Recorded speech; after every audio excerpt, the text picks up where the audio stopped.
you to both you and the ranking member, Senator Bozeman, for holding this hearing today. Appreciate it very much. Undersecretary Taylor, I have a number of questions for you. Thanks to all of you for being here today. Appreciate it.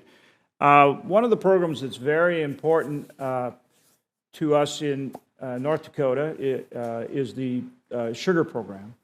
The Red River Valley, which we share, Red River Valley of the North, which we share with Minnesota, it's about a $3 billion industry. And obviously, it's important that we pass it and we get it right. And of course, I should also want to remind you that this is very important to the chairman of the committee, too, because they do raise sugar beets in Michigan. So I know that it's a matter of great importance to our chairman as well. So I want to make sure you're aware of that.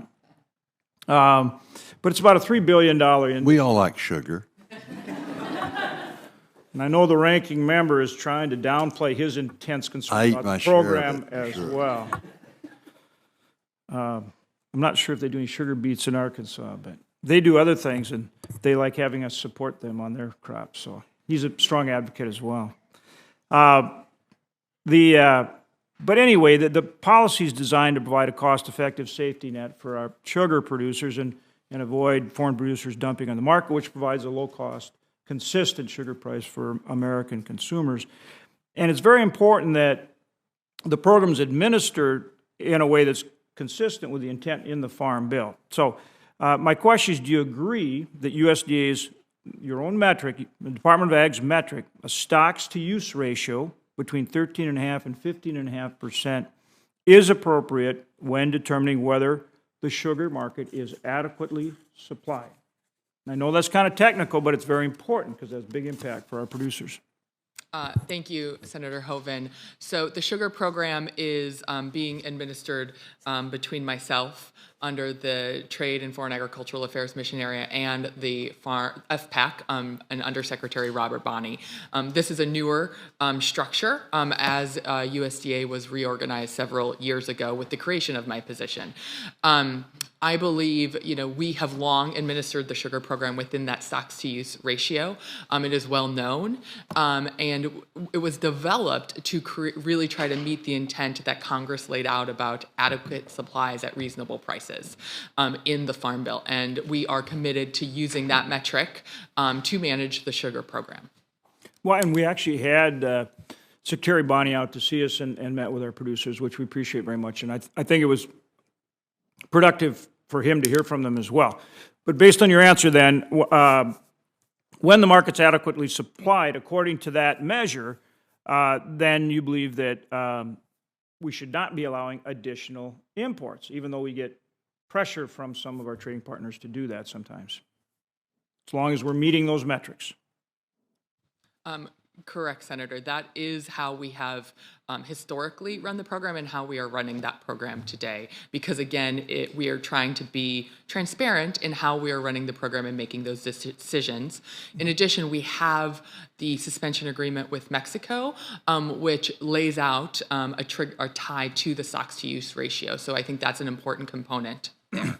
Glad you touched on that, because they're always pushing to increase their imports into our market. And I find that interesting at a time when they want to restrict our corn exports to Mexico.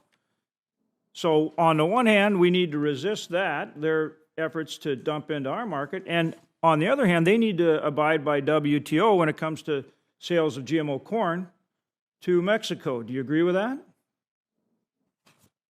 Senator, I do believe that the provisions laid out within the USMCA, what Mexico committed to, are foundationally built upon science, and we have grave concerns that their proposed ban on GE corn walks away from that science that they have committed to. And I actually was in Mexico 2 weeks ago, meeting with my counterparts to highlight our concerns from what Mexico has proposed. And I've seen the Ag Secretary, Secretary Vilsack, pushing back. And I trust you all are going to continue to do that, right? Yes, sir. Very good. Thank you. And then trade in the Pacific. Obviously, that's complicated. We've tried a number of different approaches. Tell me about how you're going to expand our ability to sell and to trade in the Pacific.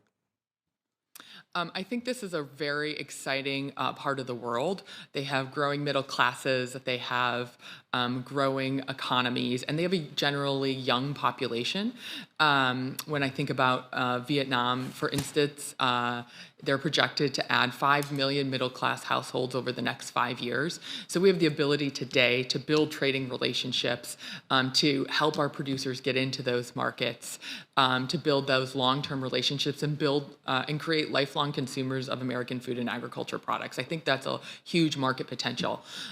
We at USDA are invested in these regions, we've got our Foreign Agricultural Service has teams on the ground in this region. We are working with U.S. exporters to get their products in.